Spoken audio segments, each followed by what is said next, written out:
Welcome to Trading Nation. I'm Mike Santoli. This year, it could be in with the new and out with the old for some budding tech stocks. Check out names like Twilio, Etsy, Square, Dropbox, and Roku soaring in the first trading days of 2019, outperforming many of the big tech names. Todd Gordon and Erin Gibbs join me now to try to handicap what might be next for this group. Todd, you like three of these kind of junior varsity internet stocks. Break those down for us. Sure, Mike. Yeah, Twilio is actually one of my favorite holdings in my portfolio. Really like it. You could just see where obviously 18 and 19 saw some S&P volatility. Twilio just hanging on really right towards the highs. Other thing for you option traders, watch the 100 strike expiration of the January monthlies. There's a lot of open interest. I'm wondering if they're going to try to pump it through that into expiration. I like Twilio, big holding in my portfolio.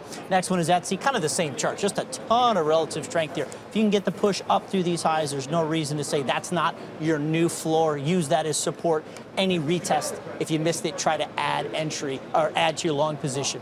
Finally, Square. This one's got to show us a little bit more. You're not going to see that quite relative strength of just hanging up towards the channel. You see more of a down channel here. If you can get a pop through there, okay, fine. Square could do a little catch up on the upside. Watch this one. Put this on your radar for 19. Erin, any of these growth names appeal to you at this point? So out of all of them, in general, we're not big fans of small cap just yet. We think there's just still too much volatility for the type of returns that you're expecting. But out of all of them, Square looks to be your safest bet. Mainly just as like Scott had mentioned, because its valuation is so down. It's trading about 33% below the Wall Street target price. So it's by far, it looks, at least from a fundamental basis, to have the most upside.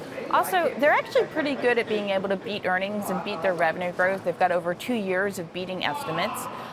And they have a long-term growth estimate of 55%, which is one of the highest out of any of these stocks. So really high growth expectations, consistently able to beat, and good valuations at this point. All right, payment stocks were some of the hottest of last year. See if that comes back to benefit Square.